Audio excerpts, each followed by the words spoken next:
would have been ample of time to do a good job on this, as well as actually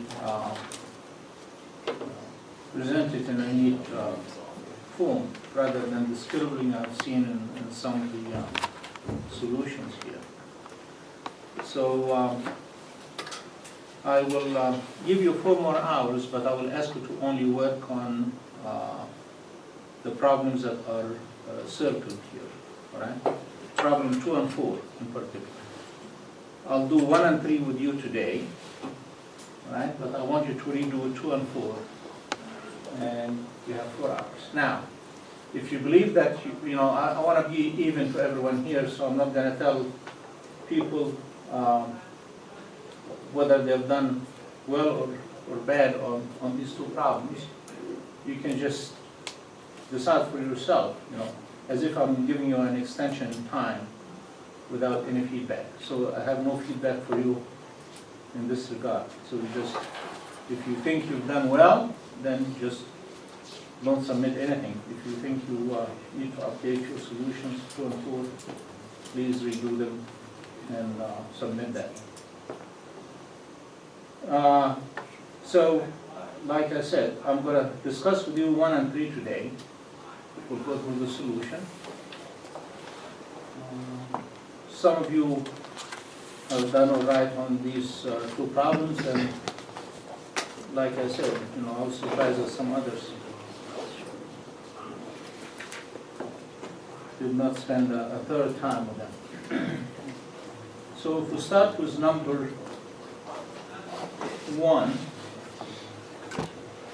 and this is recorded on tape and it's going to be posted, so those who are absent today can follow the same thing here.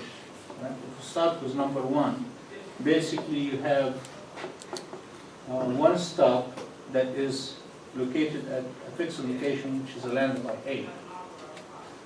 And instead of waving in the air, which I noticed that many of you try to do, you wave in the air and you come up with an answer. That's not really the right way to do things. Even if you get the right answer, sometimes you will miss something or make a mistake. But if you go through a systematic procedure and documenting your thinking, you can avoid some of these mistakes. So here's our problem, to draw the problem. I've seen so many solutions without even drawing the problem. You've got yourself a load, all right? And the lambda by 808, you have a stub, okay? And the load location, the admittance is Y sub L, the impedance is Z sub L. Since we're working shunt, then the admittance is important. At this location here, we'll have a Y sub 1, which when combined with the stub, it will give us Y naught, which is supposed to be a match. So this is supposed to be 1 plus J0, right? Now, if I do this on the Smith chart, then Y naught is right there, okay? Now, if I look at these 2 equations here, Y naught is supposed to be Y1 plus J D of the stub. That means my Y1, which is right here, is supposed to be Y naught plus or minus or plus JDS again. So if I go to Y naught here and just change the imaginary part, which is the susceptance, I trace the circle here. So that's the locus of that Y1. That Y1 is lambda by 8 away from YL. So I move towards the load that distance. Moving towards the load means going this way, right? Generator clockwise, load is counterclockwise. So I move the circle here, which is the locus of Y1, lambda by 8, and I get the locus of Y sub L. So these are the impedances that are matchable in this arrangement. The rest of the chart is not. Right? Only that locus can be matched with this arrangement here, but the rest of the chart is not. Okay, so that was the first part. Following the same scheme, I'll go to the, before I do that, we need to discuss okay. Now, this diagram here, I guess, will be useful later on, so let me put that aside for now. Let's talk about it analytically. I do the same exact thing. Here's a diagram again. All right? Same diagram. YL, lambda by 8, YS, Y1, Y0, same notation. And again, the same equations. Y0 is YS plus Y1. Right? So Y0 is 1. So I'm just translating the same thing that I've done into equations is equal to that. That means the real part of Y1 must be equal to 1. To get Y1 in terms of YL, I follow this equation, which reduces to that. And the reason for that is that the tangent of beta L is equal to the tangent of pi over 4, which is 1. So there's a J1 here. Right? So that's my Y1. I take the real part of that equated to 1. I express YL as GL plus JBL, and I proceed, and I end up with an equation here. This equation here can be actually written as GL minus 1 squared plus BL minus 1 squared is equal to 1, which is the equation of a circle. But that circle is in the G versus B domain. It's not in the Smith chart yet, right? So that's not the Smith chart. So I'll go make a simulation of that, numerical, so I can just get a good feel about my work so far. And what I did here is I use Excel, and I may have to zoom in a little bit to be able to show some of these details.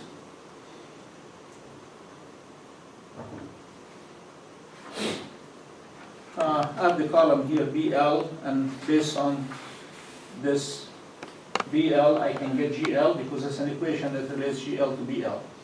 I can continue analytically, but I elected to play some numbers here. I have BL, and I have two possible solutions for GL because you have a square root, so you have plus or minus. And from there, I calculate the gammas, and I draw the circle here, which I told you that relates G versus B, and you can see a circle here. And the boundaries of the circle are 0 to 2 on the G and 0 to 2 on the B. All right? And if you go back to the circle that we claimed earlier, right? Again, look at the boundaries here. BL is 0, BL is 2, these are the two boundaries in the B, and GL is 2 here and GL is 0, these are the boundaries on the G. So our circle here again is confined between those boundaries. In the gamma, I draw the gamma and I end up with this circle right here. That's the locus for gamma. But the locus for gamma is also the locus for the impedance. So the admittance is up there, right? So the impedance is down here, the admittance is up there. Now, to continue this discussion here, I need to continue that in terms of gamma. And I get gamma real and gamma imaginary. All right? And if I get the B in terms of G here, and substitute it here, I'm supposed to end up with a relationship between gamma real and gamma imaginary, which is supposed to come up with that circle here, right? That one that we came up with. To be honest, I didn't want to develop it anymore because it was too detailed and too lengthy, and the idea is there. You can see that this is your locus. This is the analytical procedure, and we've, if we have,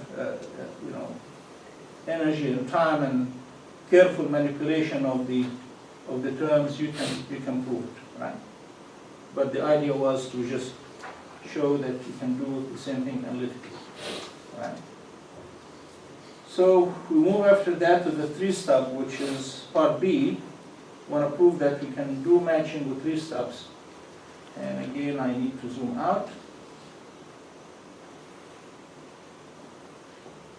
And I'm going to hide parts here just to focus on one part at a time. And again, I draw the problem. Here's my load. Here's my first line.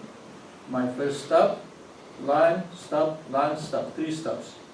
And I give names, again, to make sure that I track things properly without making any errors, or no need to hand wave or mislead anyone, or better explain myself, you know. So YL, Y1, Y2, Y3, Y4, Y5, Y6, and again, all these Ys differ by each other by the JB of the stub. These two differ by each other by JB of the stub. Here, JB by the stub. From here to there is constant gamma, constant gamma, constant gamma, right? A circle that is centered around the origin of the chart. Okay, here we go. We'll start again with the same discussion. Hide those into bar. So Y6 is right there, 1 plus J0, right? So Y5 is that circle. We've done that already. Okay. I move here, this is my Y5. From Y5 to Y4, I move lambda by 8. Right? So that is the relationship for that stub. So the locus of Y4 is right here. So I move to another chart. The locus of Y4 here is dotted here. Moving from one to the other, the earlier locus is dotted in the next one. So this one here is dotted here, this one here is dotted there, and so on and so forth. Right? So the locus of Y4 is right there. And Y3 is supposed to be a change in B. That means the G part is constant. So if I go from this locus here, and I better do this one here on the board. If I go from this locus here and change the B part, that means I maintain the same G. So any point here, if I maintain the same G, that means I trace a circle like this. That's the same G. This point here, the same G, I go like that. So all points on this circle here can be or correspond to these circles here, the entire, right? All the way down to here. All these points here, any point on these circles, eventually can come to this circle. Any point here can come to this circle. Any point there can come to this circle. Somehow, all these points can eventually come to that circle, except for points in this region here. So that region here is not included in this.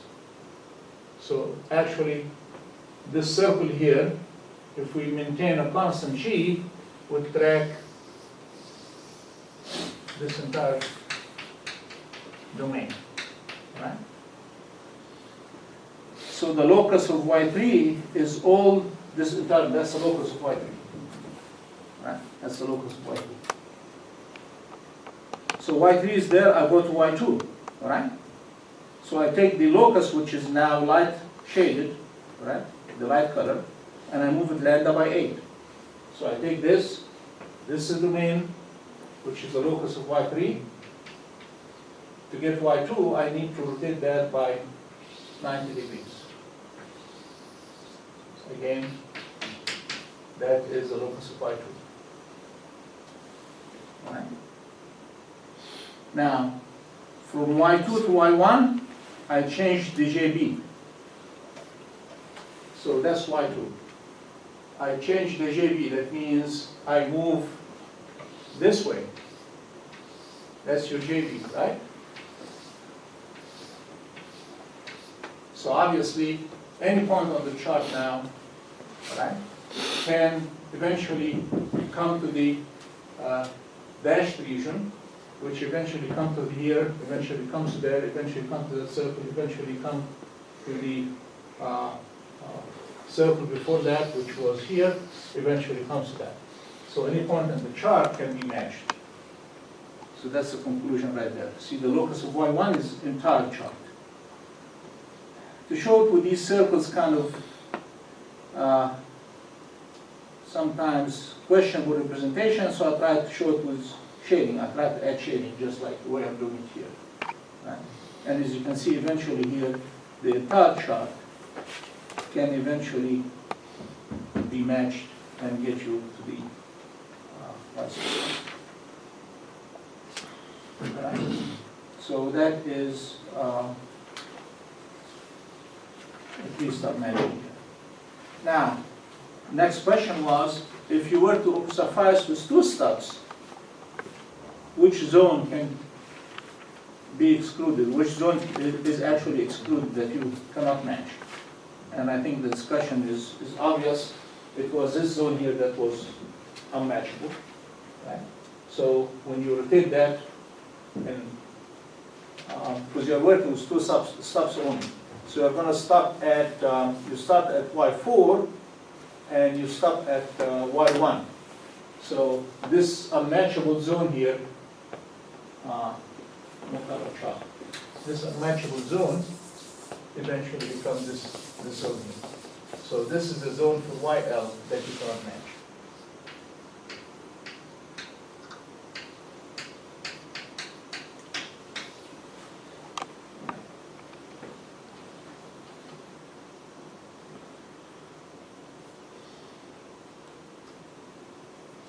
Do I have a mix of color in the shading here? That's interesting.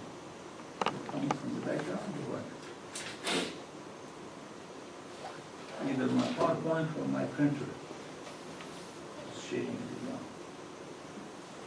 it down. Any questions so far? Can I go over any of these again?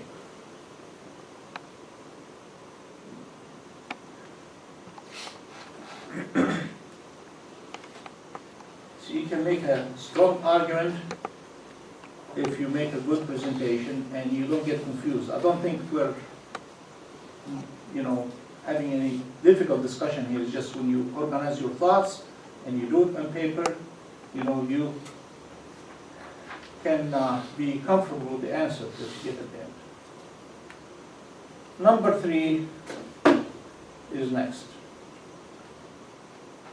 We're talking about a waveguide, and we're asking to define the bandwidth.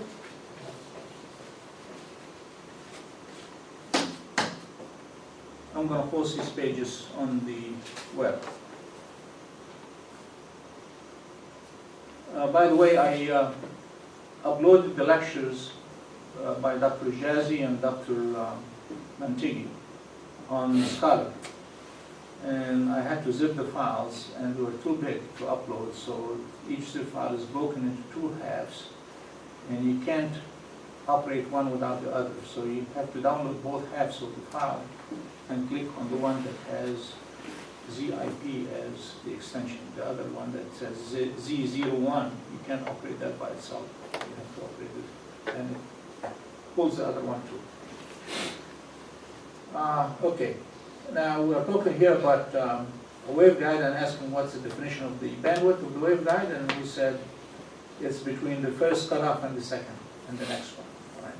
That's the easiest definition that you can have. Yeah, I've got so many answers that kind of all over the place, but these are the most precise answers. Instead of when TE01 and TE, we can't. This is really or the bandwidth of the dominant mode, the single mode. Signal below the cutoff, below the first cutoff, a cutoff that can propagate, they eventually turn into evanescent modes. And signals above that, multi-modes.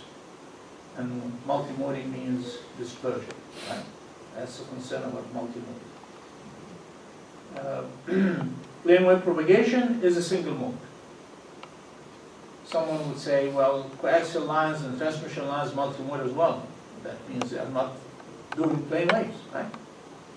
So plane waves is the reference to the single mode by definition. When you have plane wave, that means have single mode. It's ideally from DC to infinity, but practically, obviously, transmission lines and other media multi-mode as well.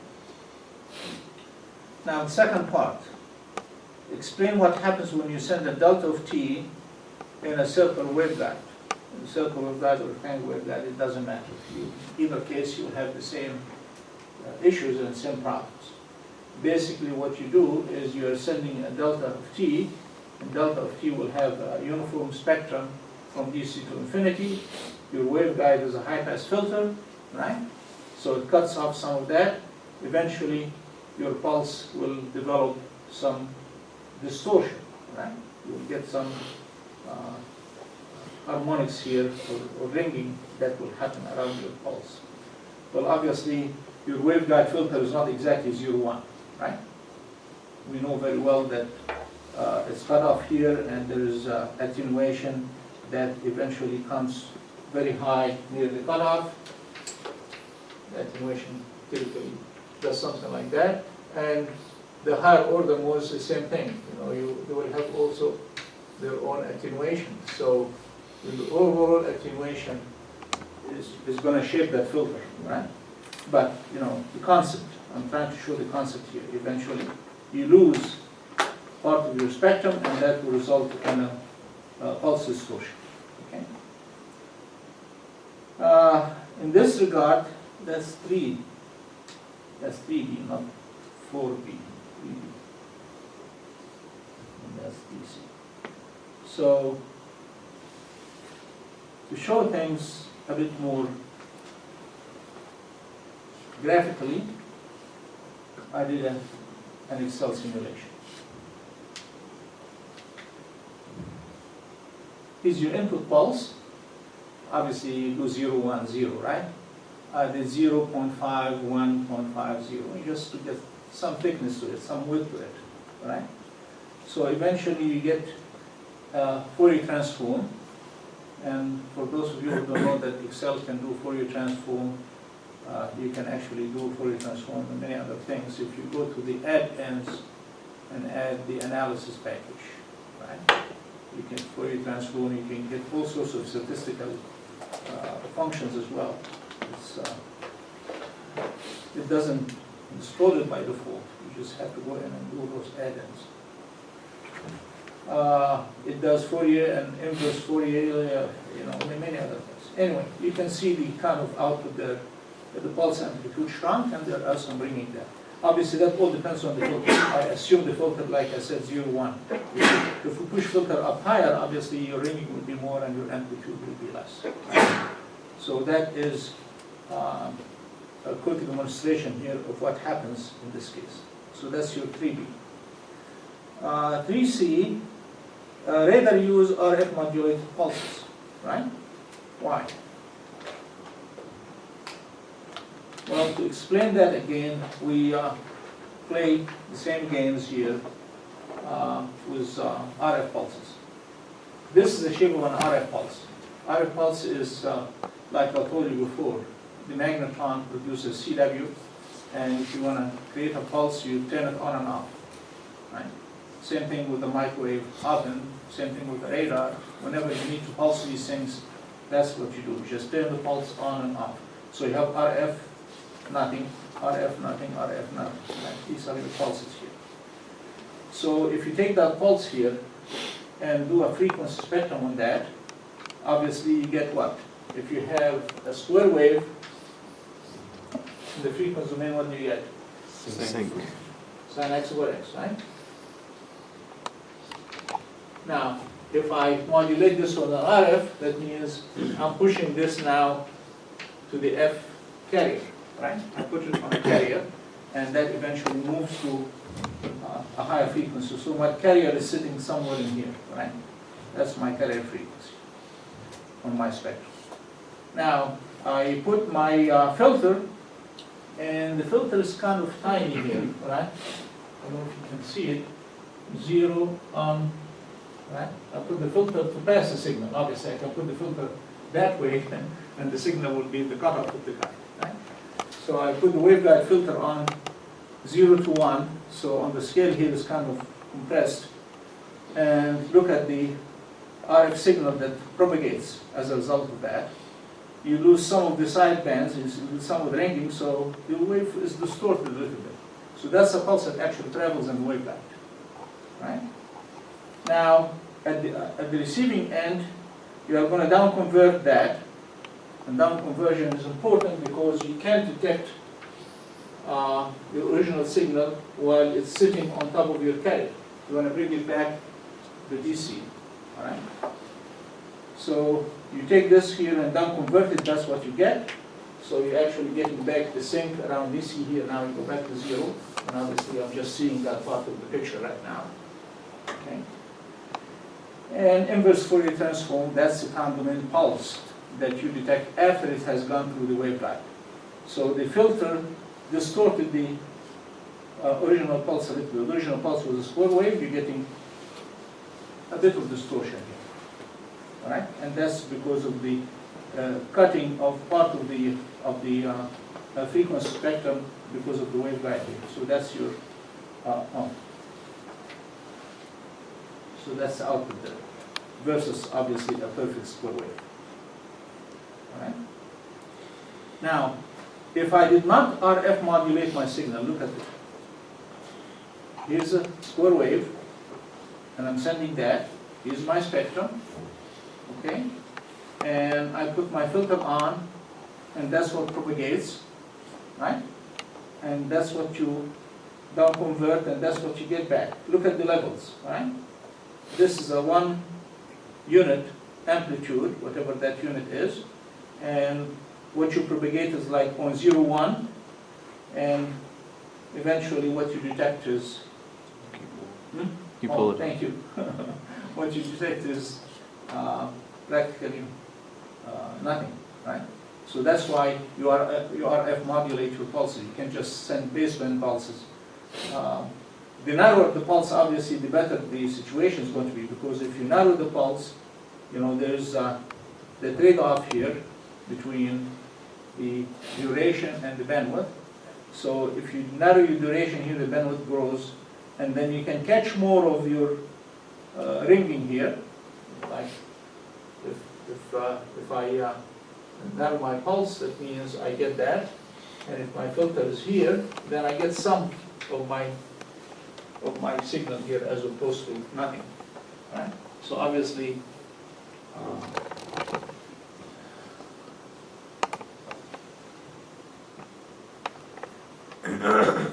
Now, if I go with the delta function, the delta function did very well. So why don't I use that later?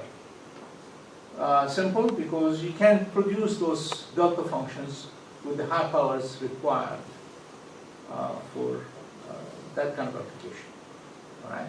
You can produce kilowatts and megawatts of RF power, but for those pulses here, you'll be lucky if you produce maybe 100 volt in a nanosecond or a picosecond. Not picoseconds, obviously, in a nanosecond, right? So you can't produce those things in that regard. Anyway,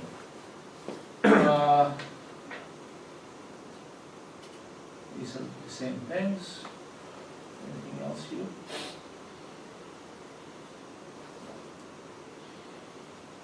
No, nothing new in these two. 3F. I guess I'm skipping 3E. What's the dominant mode? I guess that's easy to explain. That's straight from the notes. 3F. Evaluate the diameter of a circle waveguide which operates in the midpoint of a single frequency band. So you go to the diagram, and the lowest order mode is TE11. The next one is TM01, and that distribution is stationary. Like we said before, in rectangular waveguides, you can alter that distribution by changing the ratios of A over B. But in circular waveguides, you have nothing to alter this order here. So this first cutoff point is at 1.841 C over 2 pi A, and this one here is sitting at 2.405 C over 2 pi A. So your mid-frequency eventually end up to be 2.123 C over 2 pi A, which is that much. And if you want to operate at 10 gigahertz, your A becomes 1 centimeter, and your diameter will be about 0.8 inches, right? So that is the answer for that. Estimated bandwidth of the guide obviously is the space between these two. If you want to add a margin, usually we do 25% on either side.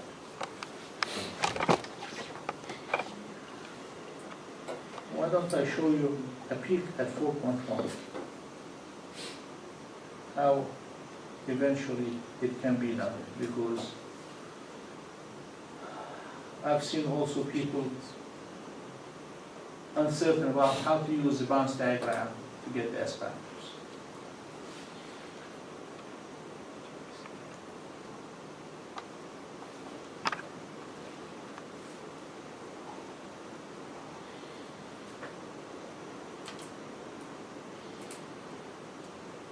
Do I need to say anything?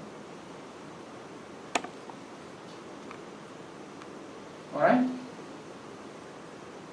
The last one is a big surprise. There's a big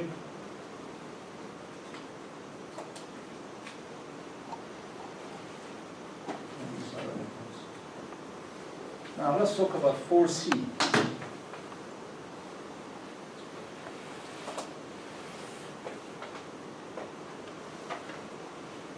I have people fall in the trap and do S parameter superposition and add in a very simple casual way. Let me hide this until we talk. Let me tell you what the trap is. Now I'm talking about this one here.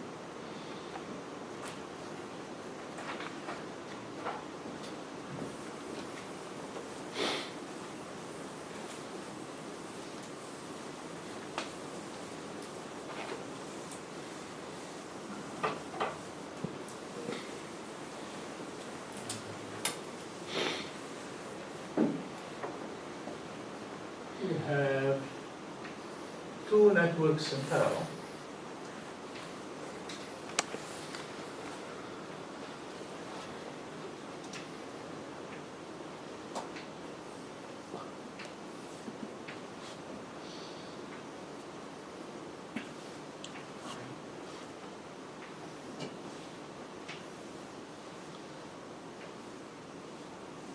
And each one of them,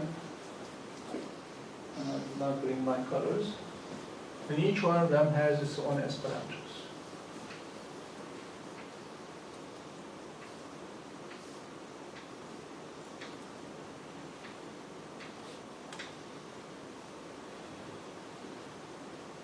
Right?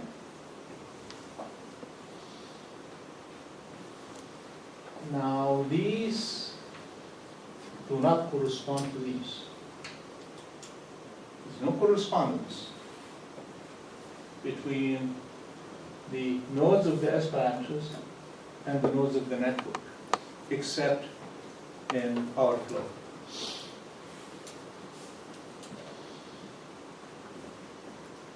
These are signal powers. These are currents and voltages. V1B, network B, I1B, I1A, V1A.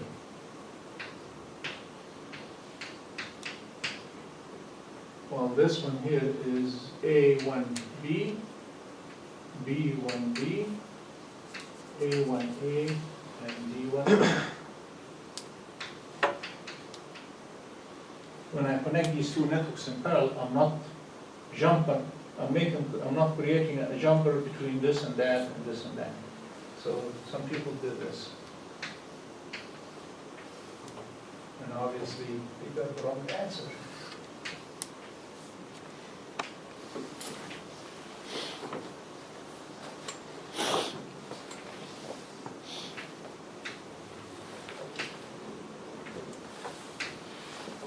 According to this, your A1 here is the same as A1 there, and your B1 here is the same as B1 there.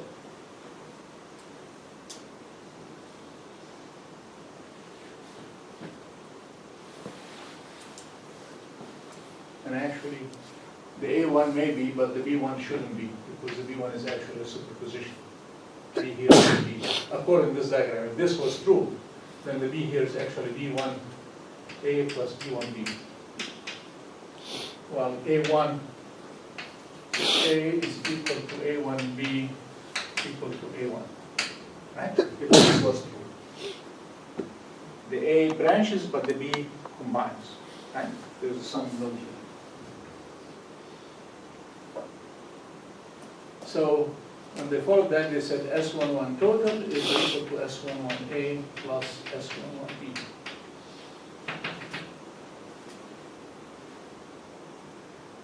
Now let's look at the true fact.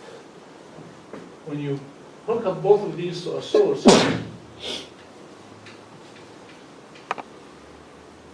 they will have the same voltage through. They will have different currents.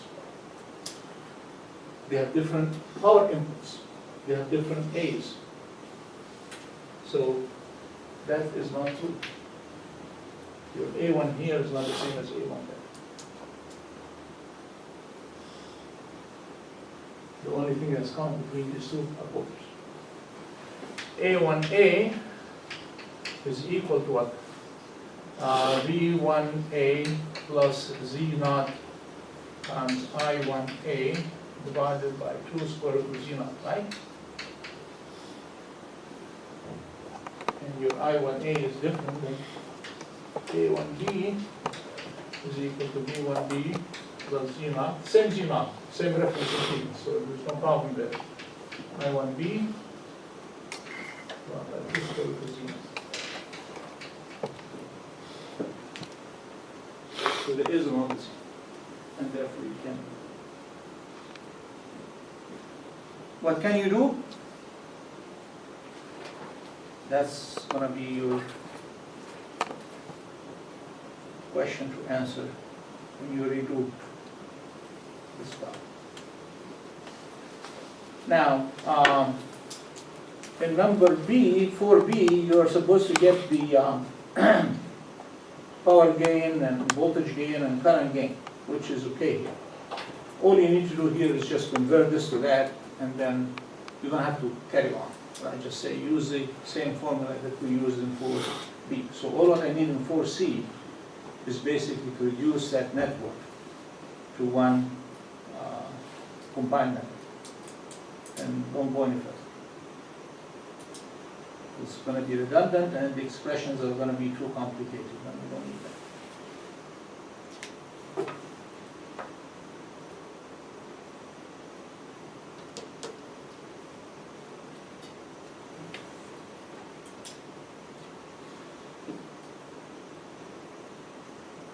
Any questions?